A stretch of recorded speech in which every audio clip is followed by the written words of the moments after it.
Hi, everyone out there in the world.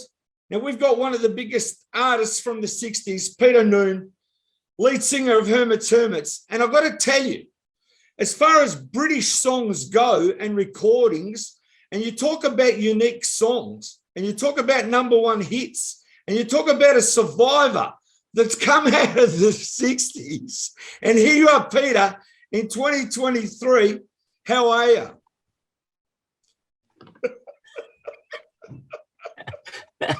Hello, how you doing? I'm doing fine. Just call me Plastic. I'm going to tell you, it's unbelievable, your career. And I mean, when you look back in 2023, I mean, you did it all. Music, you did movies, you outsold the Beatles. HERMITS Mania was bigger than the Beatles because you just appealed to a wider audience and you weren't that serious. And that's what really the secret is. Tell me the secret to your longevity and your success. Well, it could be that, you know, I was a fan of music. I was a fan, you know, I was listening to the radio this morning and it was a song, and it was a record that I bought when I was 10. You know, I saw it's 1958. So you think I was a fan of music and lots of, I had a big record collection and music was my hobby and it still is.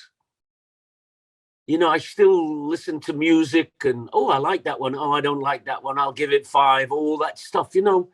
And I think because I loved music so much that it just was a natural hobby.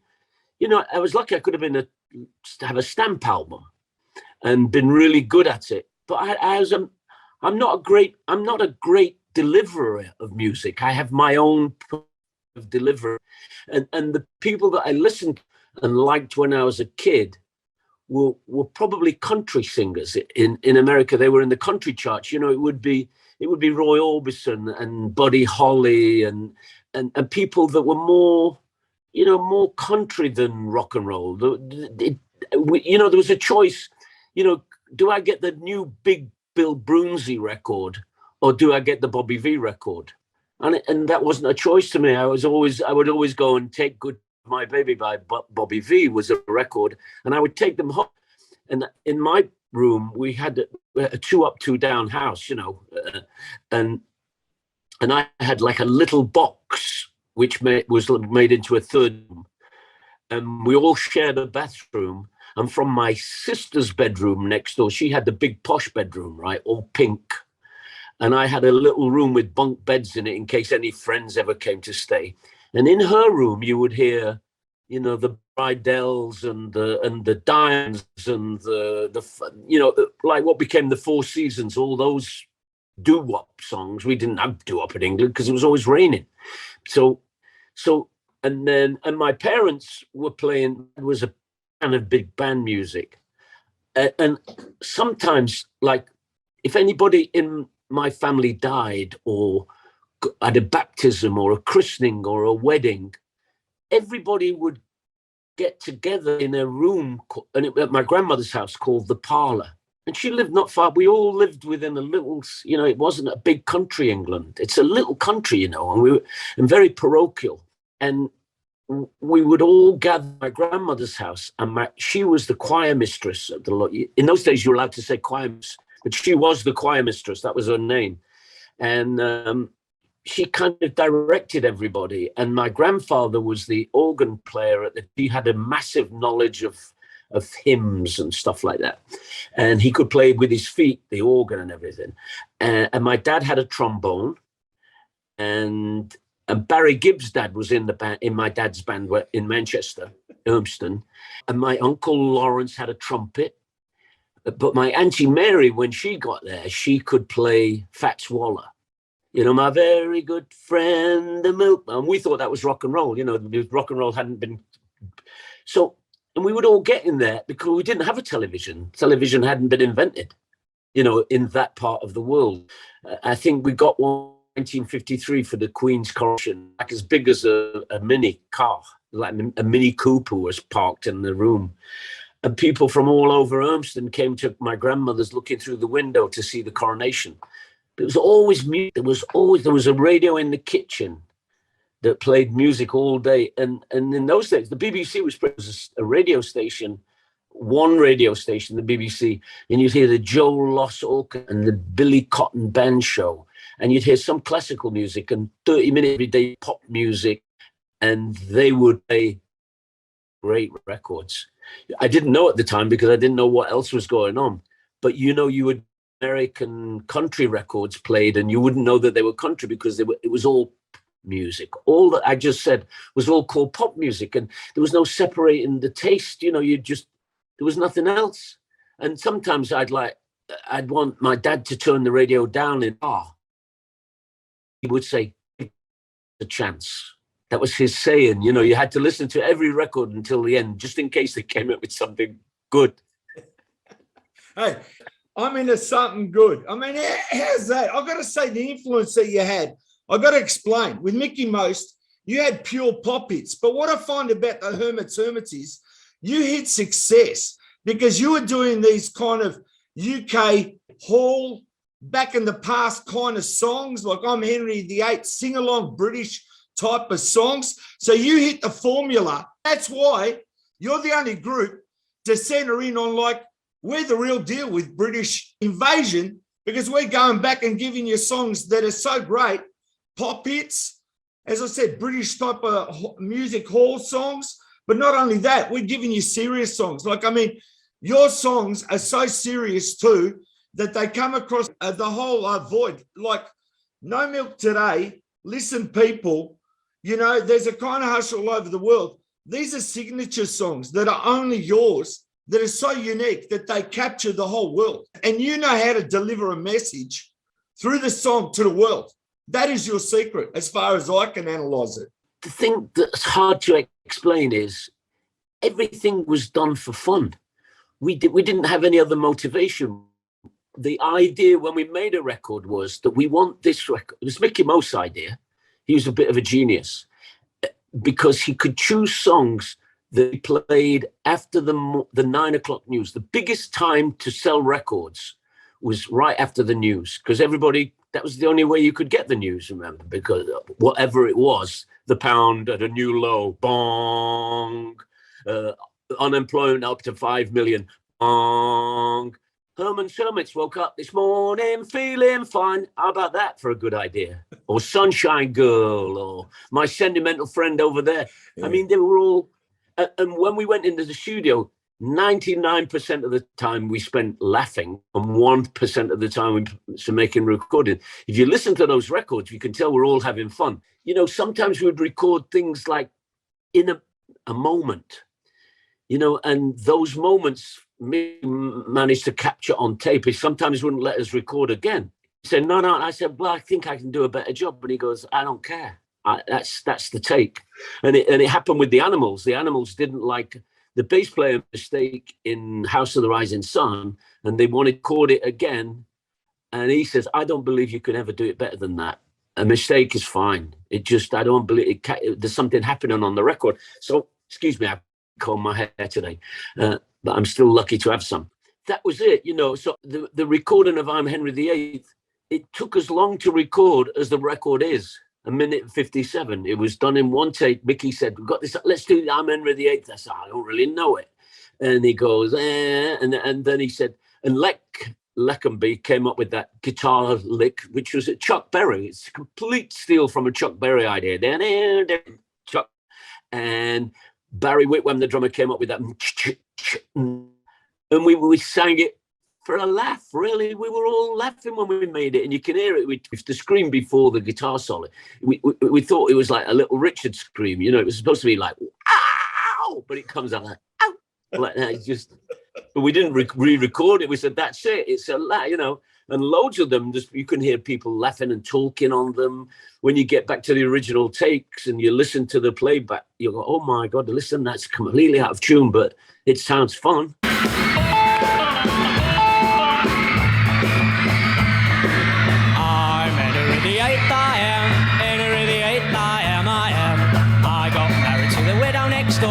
She's been married 7 times before, and everyone was an Henry. She wouldn't have a Willie nor a Sam. No Sam. I'm a right old man.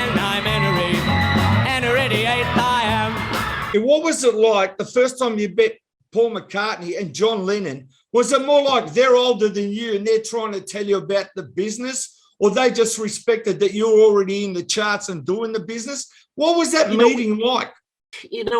I saw the Beatles in Abbotsford Park in Urmston, near my grandmother's again. We all, me and that guy called Albert Rigby, we crossed a couple of fields and we snuck in the back, and the Beatles were playing there.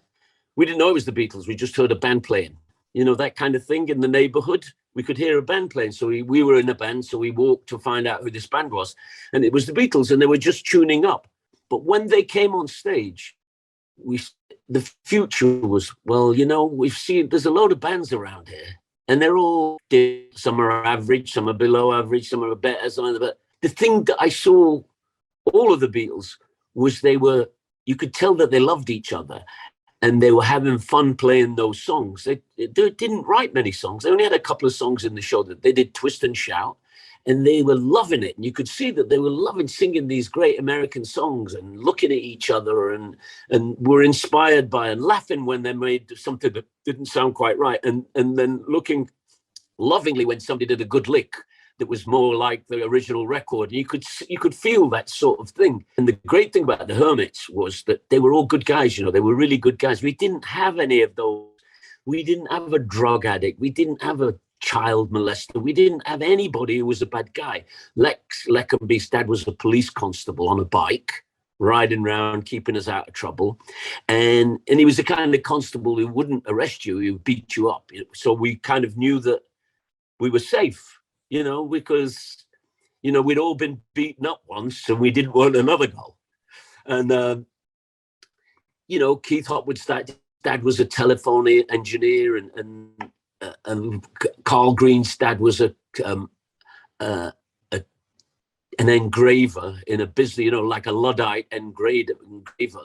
And his mum served the school dinners at the school. And it was all kind of, I don't know much about Barry Whitman because we didn't know him. He just joined the band with Lec. And I don't know what his mum and dad did, but we all met in the group. We didn't go to school together. We all went to different schools. We all lived in different parts we met because we had the same taste in music, basically. We wanted to be in a successful, happy rugby team. We often think of ourselves as like this rugby team because when we get on a plane, people would say, do you know the Beatles and everything? And we would sing and we would make fun of people because everybody seemed to be so much older than we were. Everybody, like the Beatles were 6 years older than us. Now that doesn't seem like much. But when you're 15 and somebody's 21, they're in a completely different league. There's the Premier League, and you're with Accrington Stanley in the 4th division. And, they liked us because it's hard to explain, but none of these people were competitors. We didn't compete with the Beatles. The Beatles, everyone was totally unique and different, remember? We weren't like the Beatles, and the Beatles weren't like the Who, and the Who weren't like the Rolling Stones, and the Rolling Stones weren't like the Beatles, and the Beatles weren't like Herman's Hermits, and Herman's Hermits weren't like... So we were all given our little, off you go, son. Really, there was a really great atmosphere amongst the bands. And because England is so small, we didn't realize it was small then. We had a van, a Bedford Dormobile, top speed was 30 miles an hour. Everything took us 9 hours. You know what I mean? We would finish a concert at 11 o'clock in Birmingham and get dropped off at home. My grandmother's at 5 a.m. in the morning, So, but everybody knew each other.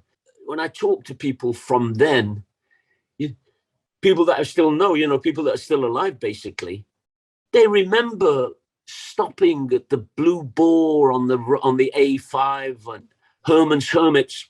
I don't think we were even called Herman's Hermits. We became famous because people wanted to beat us up in those days. Not other bands, although we were pretty good at beating up other bands who tried to beat us up.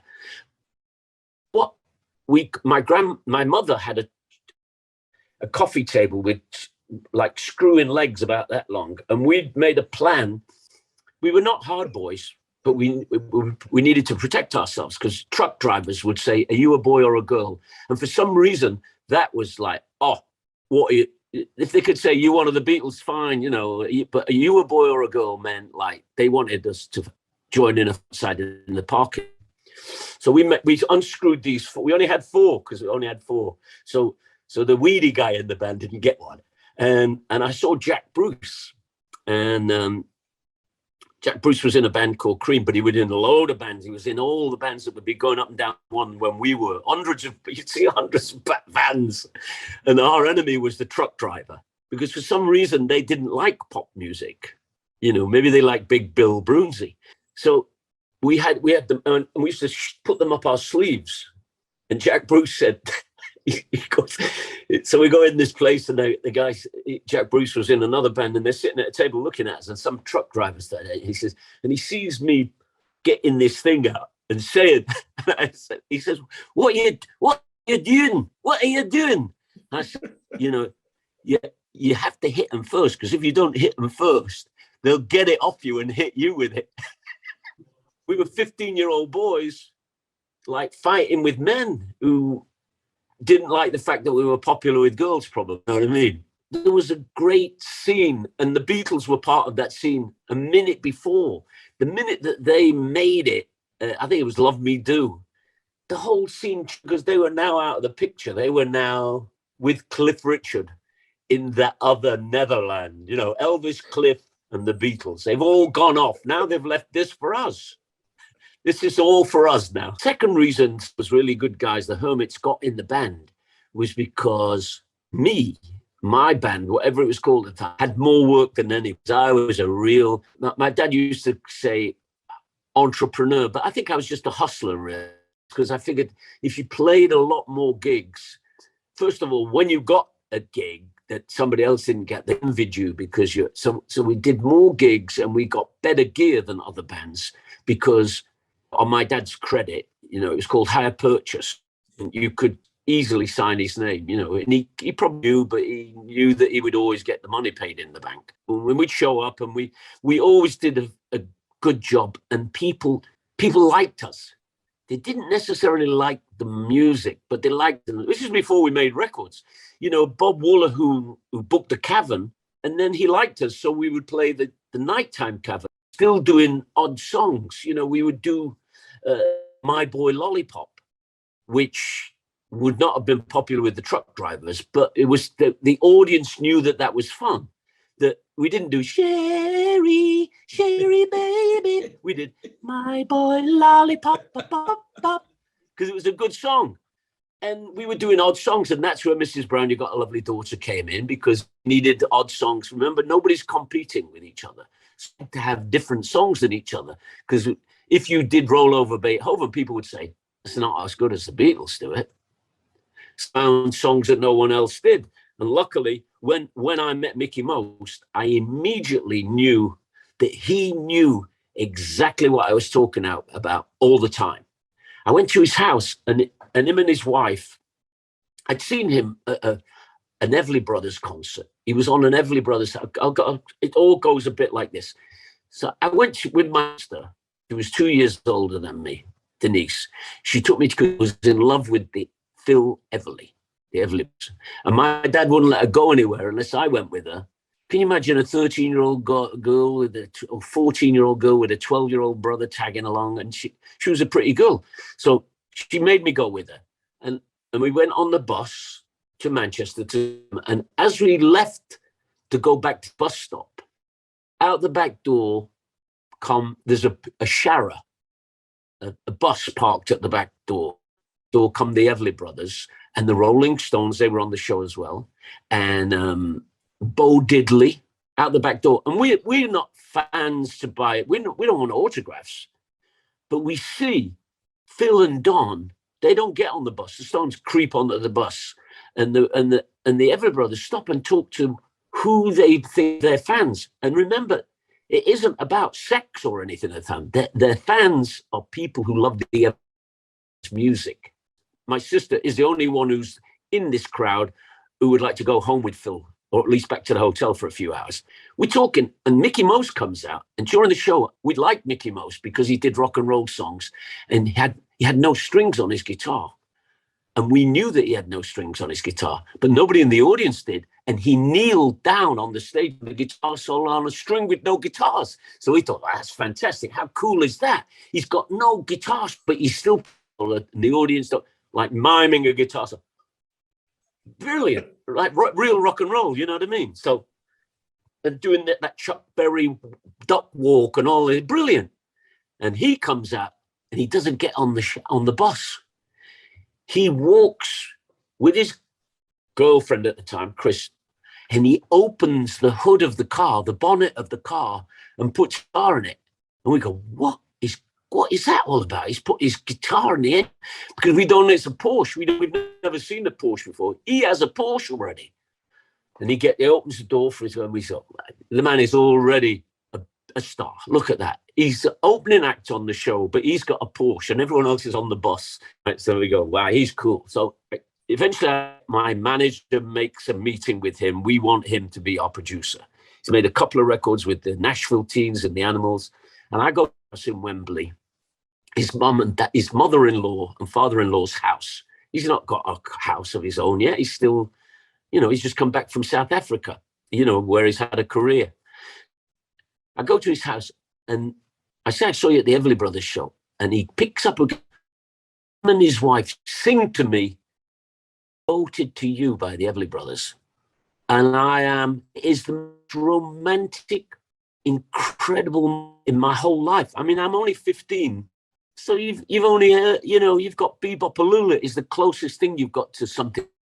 So, and he goes, I'll never hurt you, I'll never lie, I'll never be untrue, I'll never give you, and he believes it. And his wife believes it, and they're singing to each other. And I go, well, that's it.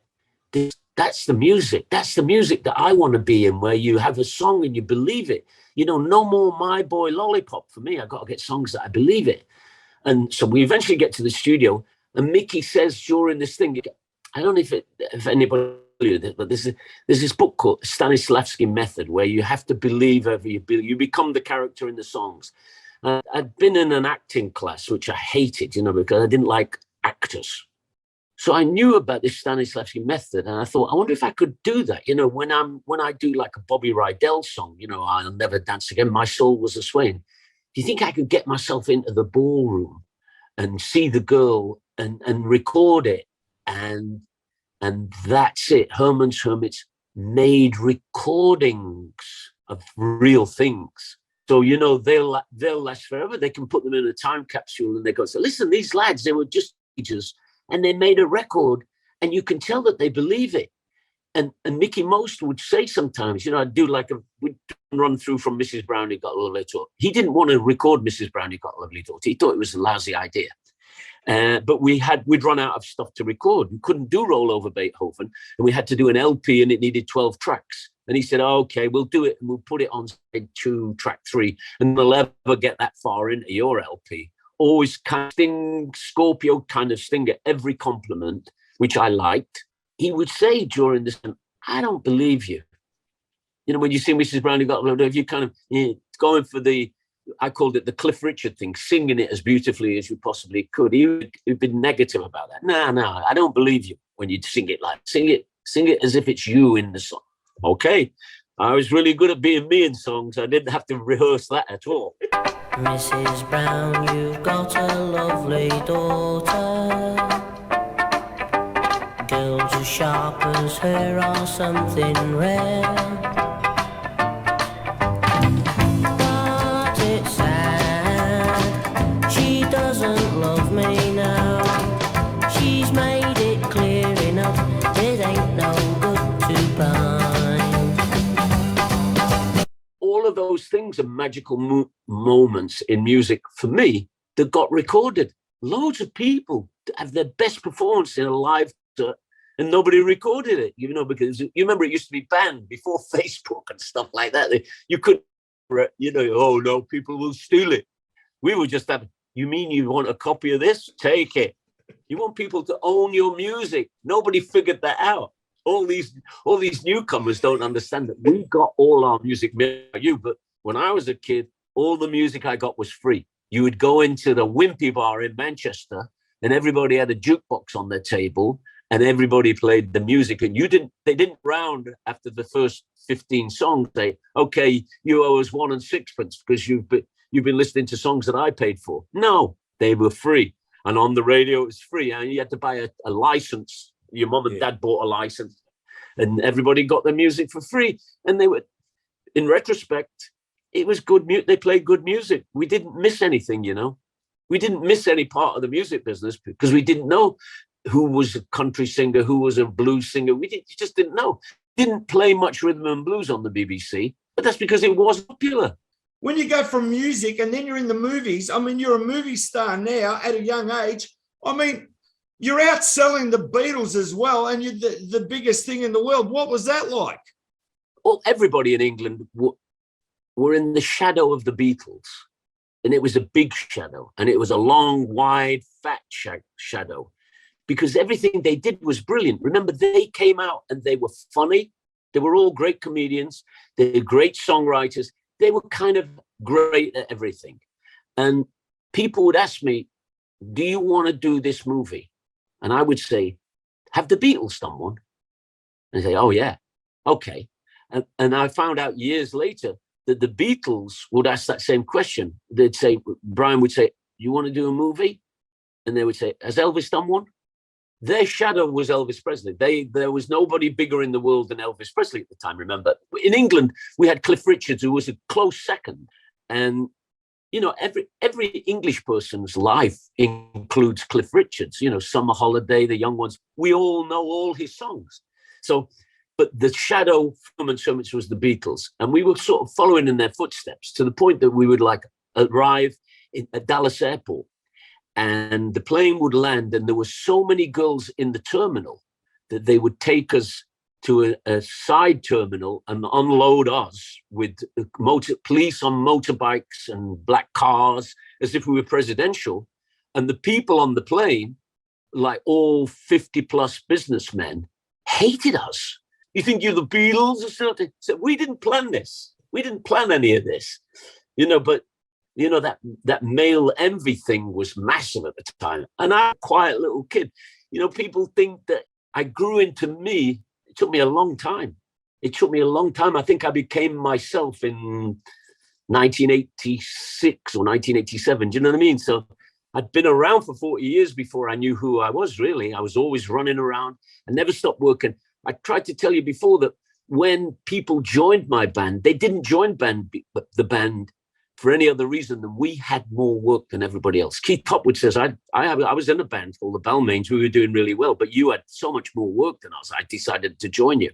So at the time, I didn't know that was one of the reasons, because I was always I never stopped working. You say I did all this stuff.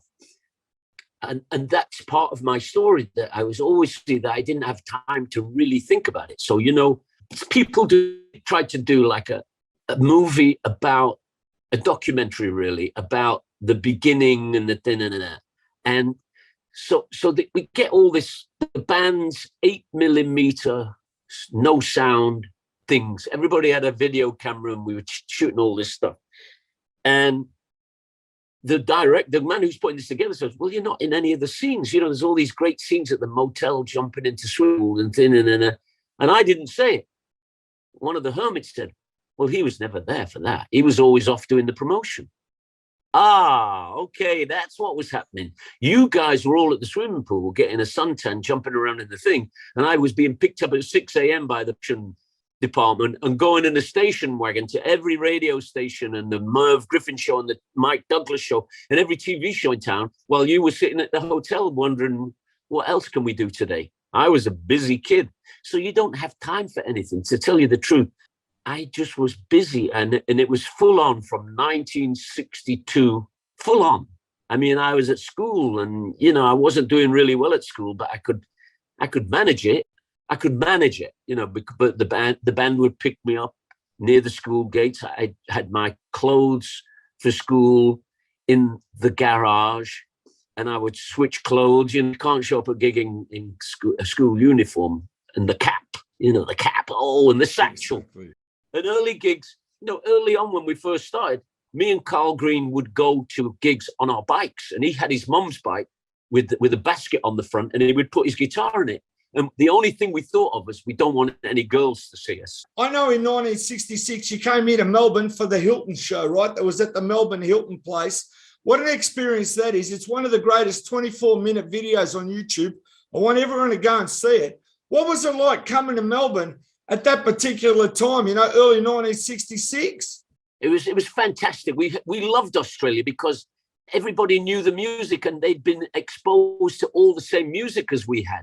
It was like a shock. I have friends with Tom Jones, and he was around at the time. We were on a tour together at the time.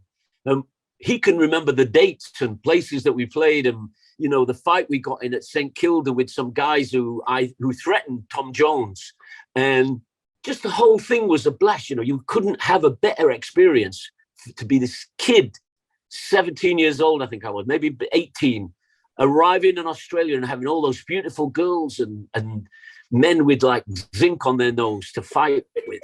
And it was just a magical experience, and of course, everybody knew the music. See, there's a point we would go to other countries, and they didn't really know the music. So they would only be responding to, we did Travelling Light. We were in Australia, we put in the show Travelling Light, which was a Cliff Richard song, and everybody went nuts because it was great. So it was just, all English people love Australia. They all want to go there. Now, I just want to explain, yourself and Davy Jones played in Coronation Street. Now, as I said, you came to Melbourne in early 66, but late 66, the Monkeys are on TV. Did you think, hey, they're imitating me? They got Davy Jones and he's British. He's like me. They're doing what I do. What did you think when you first saw the Monkeys? So I was invited by the man who was creating the Monkeys, Bert Shoveloff or something like that. Yeah, that's right, Bert Snyder. What is it? Okay, so, and I go in the Hollywood Hills, and I'm too young to drive. And I go in this room, and in this room, sitting at a table is Bobby Darin. Amazing. Bobby, I always wanted to meet Bobby Darin. I sing like, we're going to make, when I meet people that are famous, I always sing a bit of their songs to them. It's called Selective Onset Tourette Syndrome. And they tell me they've got this idea for a TV show, and they play me the track. Yeah, let's try to Clarksville with the two boys who wrote it singing it. Boys, yeah, Bobby, and men, Boyce and Hart. Yeah, they're singing it. That sounds like a number one to me. And they say, yeah, in the band we got this English kid who's going to be like, he's like the Herman, and we've got this John Lennon character, and then we got and they go through this thing. I said, well, what's it called? What's it called? They go, the Monkeys. I said, they'll never make it with a name like that. That's a stupid name. And I didn't know David Jones. We were both from Manchester. We'd both been on Coronation Street.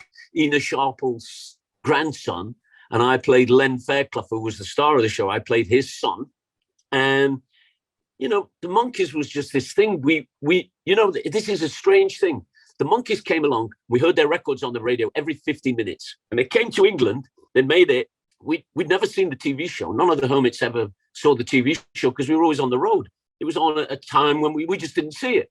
So they show up in England and they're doing Top of the Pops. And the Beatles are on Top of the Pops in another room. We're all in a different room. I think Beatles are doing, I can't remember the song anyway. So me and a couple of the Beatles go to look at the Monkeys. To look at them, let's have a look. Someone says, hey, let's have a look at them. There's all these girls screaming. And we admire the fact that they've been taking over they're taking over that business from us, because all of us want to go into the next phase where it isn't teenage girls. It's like the whole family shows up, like Cliff Richard and like the Beatles, like all the people before. So we go in there and stand and Mickey Dolenz and Davy Jones are completely, they're adorable pop stars.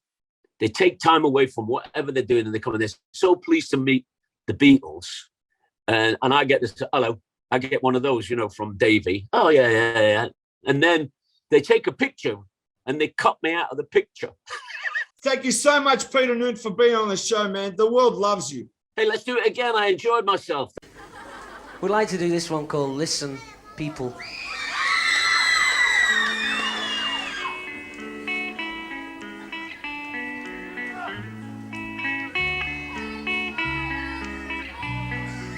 Listen, people, to what I say. I say everybody's got to have their day.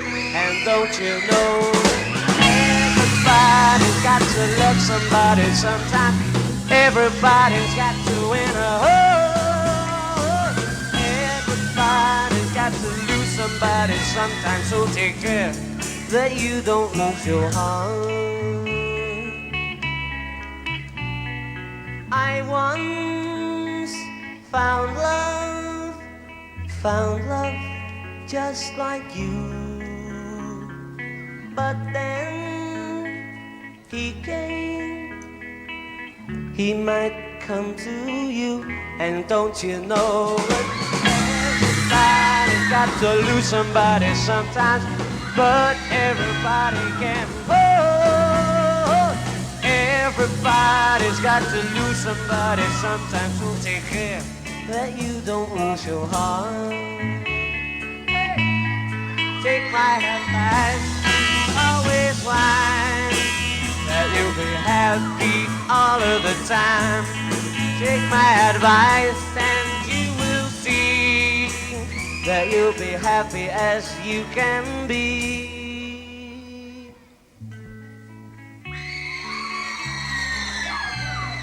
Listen, people, to what I say. I say everybody's got to have their day. And don't you know that everybody's got to love somebody sometimes, but everybody can hold. Everybody's got to love somebody sometimes, so take care that you don't lose your heart. Don't lose your heart. Listen, people. Listen, people.